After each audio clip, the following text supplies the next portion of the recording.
네, 제 16강의입니다. 이번 강의에서는 아브라함의 언약식에 대해서 좀 깊게 살펴보고자 합니다. 창세기 15장에 이 아브라함의 언약식이 나와 있죠.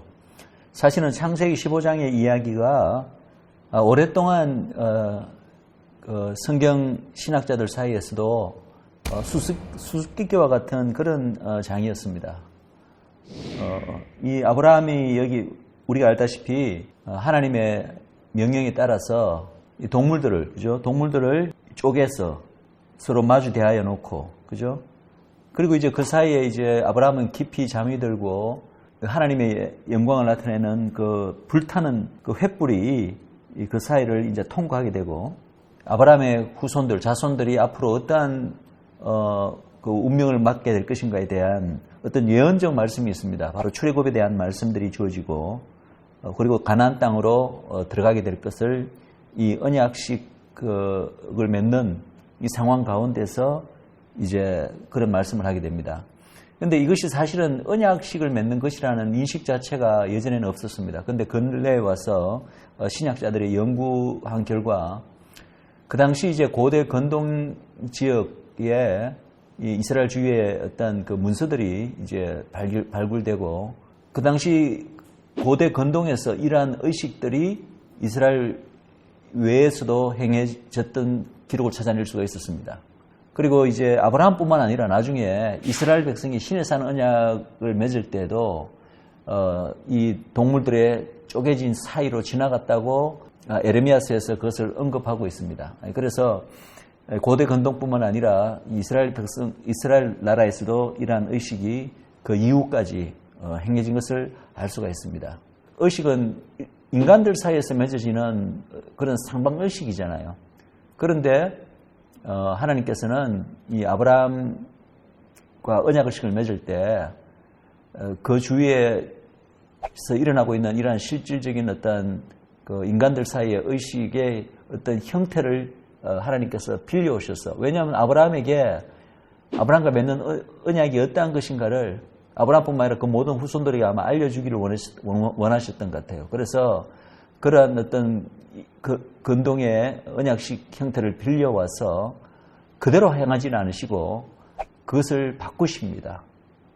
바꾸시는데 가장 핵심적인 부분이 바뀌어요. 사실은 고대 인동의 그 언약식에서는 언약을 맺는 당사자들이 다 쪼개진 동물들 사체 사이를 지나가게 됩니다. 그 의미는 바로 이 언약은 피의 언약이고, 누구라도 이 언약을 어기게 되면은 이 쪼개진 동물같이 피를 흘리고 죽으리라 라고 하는 그 언약의 엄중함을 나타내는 것인데, 사실은 이 아브라함과 맺는 언약에서는 아브라함은 깊이 잠들어 있었고 하나님의 그 영광을 나타내는 불타는 횃불이 그 쪼개진 고기 사이를 지나가는 모습을 보게 됩니다. 그것은 바로 하나님께서 일방적으로 이 언약을 이루시겠다는 그런 어떤 모습이죠. 그래서 그 부분을 우리가 한번 좀 살펴보기를 원합니다. 먼저 이 언약식을 맺기 이전에 하나님의 말씀이 이상 중에 아브라함에게 임하였다고 창세기 15장 1절은 이렇게 이야기하고 있습니다. 그러면서 아브라함아 두려움 말라, 나는 너의 방패요 너의 지극히 큰 상급이다, 그렇게 말씀하시면서 사실은 창세기 12장에서 아브라함에게 약속하신 그 언약의 가장 핵심적인 내용이 바로 이제 씨의 축복, 내 자손이 하늘의 별같이 바다의 모래같이 많게 될 것이라는 그 씨의 축복의 약속과 그 이 땅을, 하나님께서 아브라함에게 주신 그 땅을 아브라함과 그의 후손에게 주시겠다는 그 약속을 이 창세기 15장에서 재확인하시게 됩니다. 그때 이제 아브라함이 여호와께 묻습니다. 아브라함이 가로되 주 여호와여, 내가 이 땅으로 업을 삼을 줄을 무엇으로 알리이까? 그것이 반드시 이루어질 줄을 내가 뭘 봐서 합니까? 라고 하나님 앞에 일종의 어떠한 증거를 보여달라고 요구하는 그런 상황이죠. 그랬을 때 하나님께서 이제 아브라함에게 지시하시는 것이 동물들을 데리고 와서 쪼개라, 그렇게 지시를 하십니다. 즉 언약식 준비를 시키시는 거죠. 그래서 이 언약식을 통해서 하나님께서는 아브라함에게 하신 그 모든 언약이, 모든 약속들이 영원한 언약임을, 무조건적인 언약임을, 그리고 일방적인 언약임을 확정하시는 보여주시기를 원했다는 거죠. 그리고 이 언약식에서 제가 여러 번 말씀드렸지만 제일 중요하게 나타나는 것은 이 언약은 바로 동물들의 쪼개진 동물들을 쪼개고 그 시체 사이로 통과하는 행위. 이것은 바로 피의 언약이라는 것입니다. 사실은 모든 언약이요, 피의 언약의 어떤 성격을 지니고 있다고 제가 이미 언약의 기본적인 성격과 특성을 우리가 지난 시간에 공부할 때 우리가 이미 나눴습니다.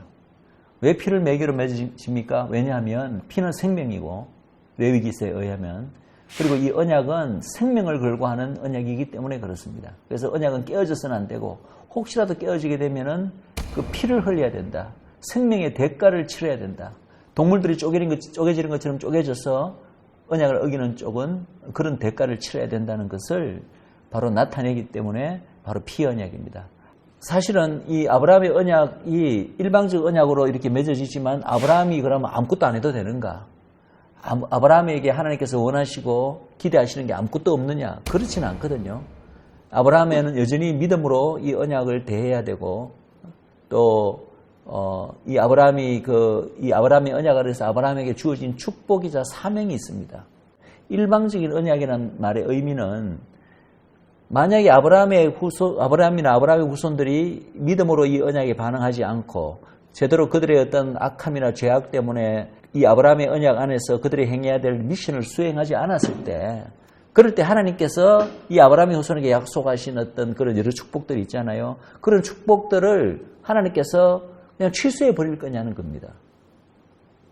만약에 이 언약이 상방 언약이었다면 아마 하나님께서는 그렇게 취소하실 거예요. 그러나 이것이 일방 언약이라는 의미는 혹시 이 아브라함과 아브라함의 후손들이 그들이 이 언약 아래서 행해야 될 어떤 믿음의 반응 혹은 어떤 그 사명을 수행하는 것을 그들의 어떤 악함이나 여러 가지 그 상황으로 말미암아 제대로 못했을지라도 하나님께서는 이 언약 관계를 깨지 않으시고 그것을 그대로 유지하시며 하나님께서 행하셔야 될 그 모든 약속들은 그대로 신실하게 지키시겠다는 얘기죠. 뿐만 아니라 심지어는 이렇게 이야기할 수가 있습니다. 아브라함과 그의 후손들이 이 언약 안에서 이루어야 될 어떤 그 아브라함의 후손의 사명이 있다고 말씀드렸는데 그 사명조차도 스스로의 어떤 힘이나 능력이나 어떤 믿음으로서 이루어내는 것이 아니라 하나님의 초월적인 도우심과 초월적인 능력으로 그것조차도 하나님께서 이루게 행하신다는 뜻입니다. 이것이 바로 아브라함의 언약이 일방적인 언약이라는 뜻입니다. 그래서 물론 믿음의 반응이 기대되고 요구되죠. 그리고 또 그들이 아브라함의 언약 안에서 아브라함의 후손들이 정말 하나님을 위해서 어떤 행해야 될 어떤 사명, 부르심이 있죠. 그러나 그것이 이 언약이 유효하도록 유지시키는 조건은 아니라는 거예요. 이것이 조건이 되어버리면 상박 언약이죠. 그리고 조건이 깨지면 이 언약 자체가 깨질 수가 있겠지만 그것은 조건이 아니라는 거죠. 그리고 하나님께서는 그러한 이 아브라함과 아브라함의 후손이 행해야 될 그런 부분조차도 결국은 하나님의 어떤 영원하신 신실하심, 이 언약의 신실하심과 그분의 은혜로 그것을 친히 그 모든 것을 하나님이 친히 홀로 다 이루어 주시는 것이 바로 이 아브라함의 언약의 일방성, 무조건성이 나타내는 것입니다.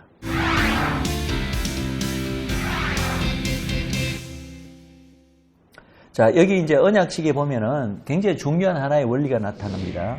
이렇게 되어 있습니다. 하나님께서 이제 묵표를 보여주시면서 내 자손이 이와 같이 많으니라고 그 12장에서 약속하신 그 시의 축복, 그 약속을 다시 재확인해 주셨을 때 아브라함이 여호와를 믿으니 여호와께서 이를 그의 의로 여기신다라는 표현이 나옵니다.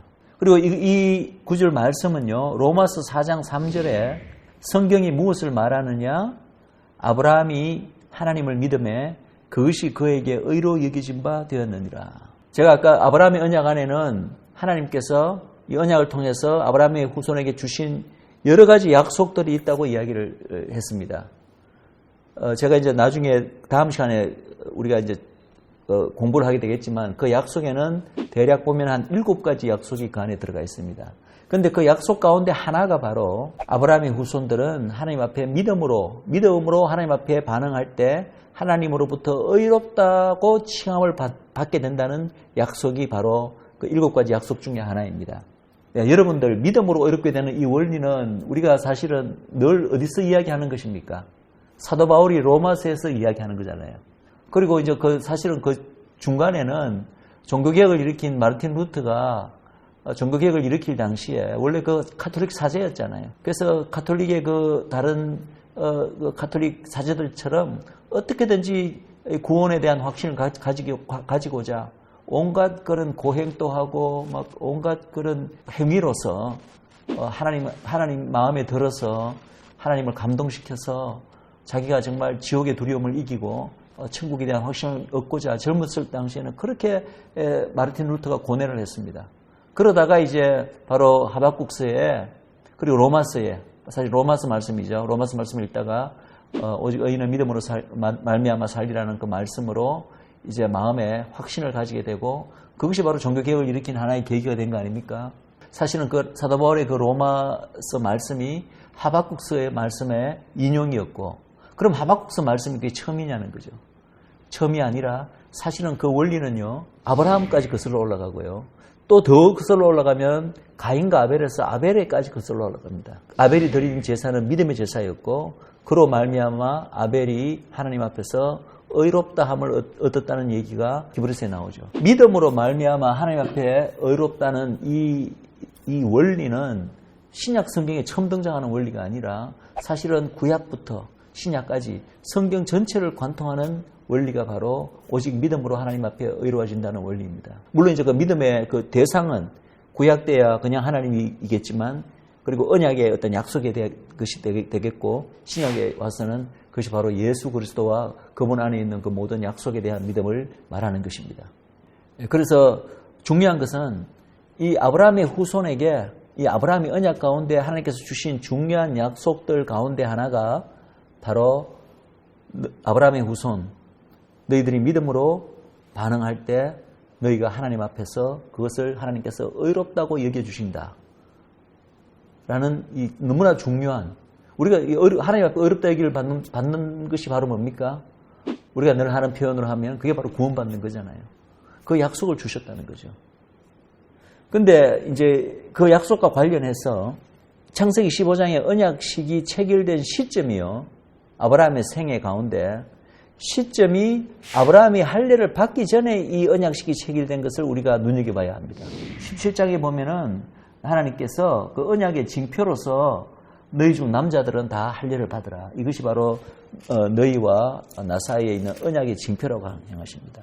즉 뭐냐 하면은 오직 믿음으로 말미암아 의로워지는 이 원리, 제가 성경 전체를 관통하는 이 구원의 원리라고 말씀드렸는데 아브라함이 믿음으로 말미암아 하나님 앞에 의롭다 하는 그 어떤 원리가 할례자에게만 적용되는 원리가 아니라 모든 우리 무할례자들도 이방인들도 오직 믿음으로 말미암아 하나님 앞에 의롭다 하는 것을 보이기 위해서 의롭다 칭함 받는 것 자체가 할례 받기 전에 일어났고 그때 벌써 아브라함과 맺은 언약이 영원하다는 것을 나타내는 언약식이 바로 할례 받기 전에 치러졌다는 거죠. 그러니까 그것은 굉장히 중요한 의미가 있습니다. 그래서 로마서 4장 11절 12절은 이렇게 이야기하고 있습니다. 저가 할례의 표를 받은 것은 무할례 시에 믿음으로 된 의를 인친 것이니 그 할례를 받음으로 갑자기 의롭게 된 게 아니라는 거죠. 이미 할례 받기 전에 이미 믿음으로 의롭다 이미 칭함을 받았는데 그것을 다시 한번 확인하는 어떤 마크의 의미가 바로 할례의 표라는 거죠. 이는 무할례자로서 믿는 모든 자의 조상이 되어 저희로 의로 여기심을 얻게 하려 하는 것이죠. 그래서 할례 받지 않아도 오직 믿기만 하면 하나님으로부터 의로 여기심을 받게 하게 만들기 위해서 이러한 일들이 아브라함이 할례 받기 전에 일어났다. 또한 할례자의 조상이 되었나니 아브라함이 실제로 이스라엘의 조상, 할례자들은 다 이스라엘 유대인들을 가리키죠. 조상이 되었나니 곧 할례 받을 자에게 뿐만 아니라 우리 조상 아브라함의 무할례 시에 가졌던 믿음의 자취를 좇는 자들에게 있는가. 그 자취를 좇는 자들은 바로 유대인들이 아닌 모든 차후에 이 아브라함의 언약 안으로 동참하게 될 바로 이방 하나님의 자녀들을 가리킵니다. 바로 우리 교회를 가리키는 거죠. 그리고 이제 창세기 15장에 이 12절부터 마지막 절까지는 이제 앞으로 아브라함의 자손들에게 어떠한 일들이 일어날 것인가에 대한 하나님의 예언적 말씀이 주어집니다. 그래서 그 자손이 이제 이방에 계기되어서 그들을 섬기고 뭐 또 그들이 이 아브라함의 자손을 괴롭게 한다. 이런 얘기들이 쭉 나오면서 마지막에는 결국은 이제 이 땅을 이 가나안 땅, 원래 아브라함이 하나님으로부터 받은 이 땅으로 너희들이 다시 이제 돌아오게 될 것이라는 그 하나님의 그 예언의 말씀이 이렇게 주어집니다. 근데 이 말씀은요, 중의적인 의미를 가집니다. 1차적인 의미는 이제 곧 장차 아브라함의 후손 가운데 야곱과 그의 모든 그 후손들이 애굽으로 가게 되잖아요. 요셉을 만나러. 즉 이스라엘이 애굽으로 들어가는 거죠. 그리고 난 다음에 이제 한 400년, 약 400년 후에 모세의 때 출애굽하게 될 거기에 대한 예언의 말씀입니다. 1차적인 의미가. 직접적으로는 그것을 의미합니다. 그러나 단순히 그것만을 의미하는 것이 아니라 이 예언의 말씀은 이게 보세요. 이 아브라함의 후손들에 대한 이 영원한 언약을 의미하는 언약식이잖아요. 이스라엘이 처음에 탄생할 때, 모세 때뿐만 아니라 그 이후에도 아브라함의 후손 이스라엘의 끝날까지 거듭거듭 이스라엘에게 패턴적으로 성취될 그런 어떤 사건들에 대해서 중의적으로 반복적으로 말하고 있는 그런 예언이란 거예요. 그래서 1차적인 어떤 출애굽 사건을 말하고 있을 뿐만 아니라 중의적으로 특별히 이제 마지막 날 종말적으로 전 세계적으로 일어날 이스라엘의 포로됨과 전 세계로부터 이제 이스라엘 유대인들이 고토로 귀환하는 사건, 이것을 이제 제2의 출애굽 사건이라 부릅니다. 실제로 하나님께서도 이 사건 그 마지막에 고토 귀환과 모세 때의 출애굽 사건을 직접적으로 비교해서 하신 말씀이 있어요. 하나님께서 예레미야서 말씀에 이제는 너희들이 나를 하나님의 크신 팔과 강한 손으로 애굽 땅에서 너희들을 출애굽시킨, 즉 불러내신 그런 하나님을 두고 맹세하지 않게 될 것이다. 그러면서 마지막 날 전 열방으로부터 너희를 불러내어서 약속의 땅으로 들어가게 하신 그 하나님의 그 크신 능력, 그 이름을 두고 앞으로 너희들은 맹세하게 될 것이다. 라면서 하나님의 이 마지막 날 이스라엘 백성들이 전 열방으로부터 고토귀환하는 사건을 하나님께서 모세 때의 출애굽 사건보다도 더 크게 하나님의 능력과 하나님의 어떤 신실하심과 하나님의 모든 것들이 드러나는 사건으로 너희들이 여기게 될 것이고, 그리고 하나님의 어떤 광대하심을 우리가 가리켜 찬양하거나 이야기할 때 처음에는 모세의 출애굽 사건을 가장 하나님이 어떠신 분인가를 나타내는 것으로 너희들이 만날에 일컬었다면, 이제는 그거 대신에 마지막 날 전 세계로부터의 출애굽, 이것을 우리 제2의 출애굽이라고 부릅니다. 그 제2의 출애굽 사건을 가리켜 이제는 하나님은 광대하시다, 하나님은 정말 능력의 하나님이시다, 하나님은 정말 신실하신 하나님이다라고 부르게 될 거라는 거죠. 그런데 그 모든 것들, 첫 번째 출애굽과 마지막 출애굽, 그 모든 것들을 사실은 아우르는 예언의 말씀이 바로 이 창세기 15장에 주어진 이 말씀입니다.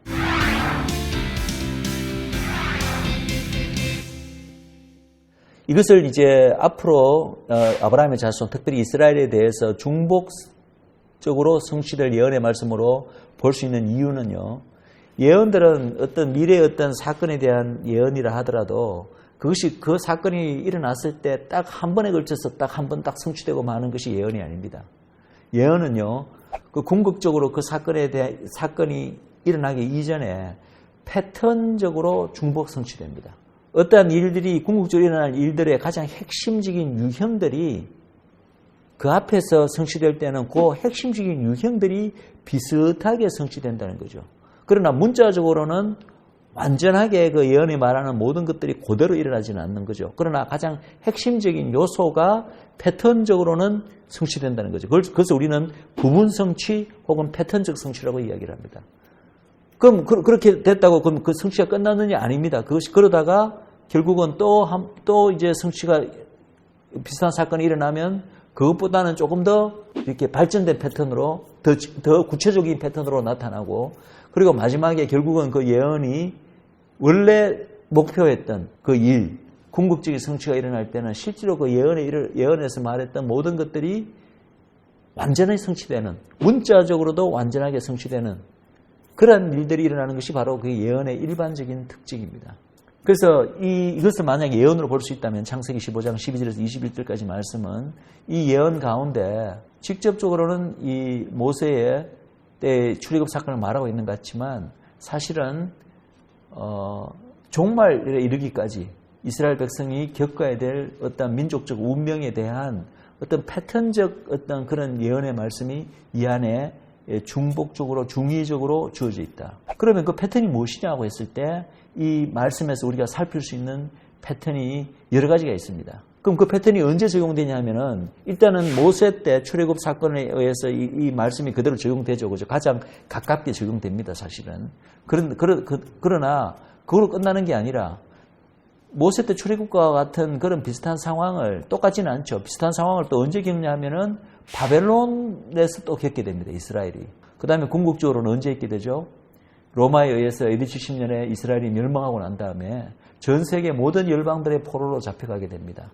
그리고 난 다음에 결국은 이 마지막 날 모든 열방으로부터 포로된 위치에서 노임을 받고 제2의 출애굽을 이루어서 이제 돌아오게 되는. 그리고 영적으로 교회에게도 적용시킬 수 있습니다. 교회가 이제 어떤 악의 세력에 마지막에 적그리스도의 정부, 만약에 그런 어떤 악의 시대가 온다면은 교회에게 엄청난 그 핍박과 대환란이 일어날 것을 볼 수가 있죠. 그럼 꼭 유대인들뿐만 아니라 교회 역시도 마지막 어떤 우리가 흔히 세계 정부라고 부르는 악한 적그리스도의 어떤 정부 아래서 이런 유대인들처럼 그들에게 핍박받고 그저 포로된 어떤 신세가 될 수가 있습니다.